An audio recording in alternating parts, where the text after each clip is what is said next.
அனைவருக்குமே வணக்கம். சற்று முன் கிடைக்கப்பெற்ற ஒரு மிக மிக முக்கியமான செய்தி ஒன்று வெளியாகியுள்ளது. சற்று முன் அமைச்சர் செந்தில் பாலாஜி பதவி பறிப்பு, புழல் சிறையில் அடைப்பு, இது மாதிரி பார்த்தீங்கன்னா செய்திகள் வெளியாகிருக்கு.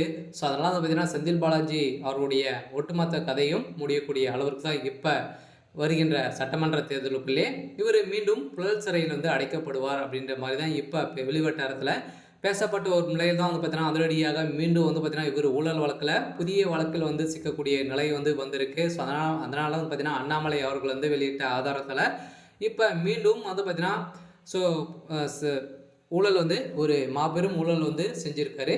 ஸோ அதனால பார்த்தீங்கன்னா ஏற்கனவே பார்த்தீங்கன்னா ஸோ அன்புமணி ராமதாஸ் அவர்கள் பார்த்தீங்கன்னா குற்றச்சாட்டுகள் ஸோ வைத்து வந்திருக்கக்கூடிய சூழ்நிலையில் தான் இப்போ அமைச்சர் செந்தில் பாலாஜி மீண்டும் புழல் சிறையில் அடைக்கப்படுவார் அப்படின்ற மாதிரி தான் செய்தி வெளியாக இருக்குது. ஸோ இதை பற்றி இந்த வீடியோவில் பார்க்கலாம். ஸோ அதுக்கு முன்னாடி நம்ம சேனலுக்கு இப்போ தான் நீங்கள் முதல் முறையாக வந்திருக்கீங்க அப்படின்னா மறக்காமல் நம்மளுடைய சேனலை சப்ஸ்கிரைப் பண்ணி சப்போர்ட் பண்ணுங்கள். ஸோ வாங்க வீடியோக்குள்ளே போகலாம். ஸோ ஏற்கனவே அமைச்சர் செந்தில் பாலாஜியுடைய வழக்கு நிலுவையில் தான் இருக்கு இல்லையா. ஸோ நிபந்தனை அடிப்படையில் தான் அவர் ஜாமீன்லேயே இருக்கார்.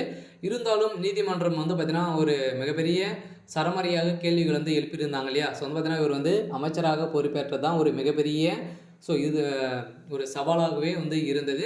இந்த கேள்விக்கு பதிலளிக்காத திமுகவுடைய தலைமையகமும் செந்தில் பாலாஜி தரப்பும் பெரும் அவதிக்கு உள்ளாகி இருந்தாங்க இல்லையா. ஸோ இதை தொடர்ந்து இப்போ மீண்டும் பார்த்தீங்கன்னா தமிழ்நாடு மின்சார வாரியத்தில் ஒரு மிகப்பெரிய ஊழல் 40,000 கோடிக்கு மேலே ஊழல் நடந்திருக்கு அப்படின்ற மாதிரி தான் இப்போ பார்த்தீங்கன்னா அன்புமணி ராமதாஸ் அவர்கள் பார்த்தீங்கன்னா அறிக்கையில் வெளியிட்டிருக்கக்கூடிய சூழ்நிலையில் தான் இப்போ அதிரடியாக மீண்டும் பார்த்தீங்கன்னா ஒரு மீது வழக்கு பதிவு நிலுவையில் இருக்கக்கூடிய சூழ்நிலையில் தான் இப்போ நீதிமன்றம் அதிரடியாக இவருடைய வழக்கில் அவர் பார்த்தீங்கன்னா கைது செய்யணும் அப்படின்ற மாதிரி அமலாக்கத்துறைக்கு போட்டு இருக்கக்கூடிய உத்தரவால் இப்போ அதிரடியாக இந்த 40,000 கோடி ஊழல் செய்திருக்கக்கூடிய நிலையில் தான் இப்போ அதிரடியாக அமலாக்கத்துறை பார்த்தீங்கன்னா செக் பண்ணிட்டு வந்திருக்கும் நிலையில் அதிரடியாக மீண்டும் ஒரு 2-3 நாட்களே செந்தில் பாலாஜி புழல் சிறையில் அடைக்கப்படலாம் அப்படின்ற மாதிரி தான் பார்த்தீங்கன்னா இப்போ வெளியேறக்கூடிய செய்தியால் இப்போ அமலாக்கத்துறை கஸ்டடியில் தான் இருக்காருடைய பதவியை ராஜினாமா செய்யணும் அப்படின்ற மாதிரி சொல்லி வருகின்ற நிலையில் தான் பார்த்தீங்கன்னா இது குறித்து தனது அறிக்கையில் கூறப்பட்டு இருக்கக்கூடிய சூழ்நிலையில் ஏற்கனவே 2023-2024 ஆண்டு காலத்தில் மின்சார வாரியம் பார்த்தீங்கன்னா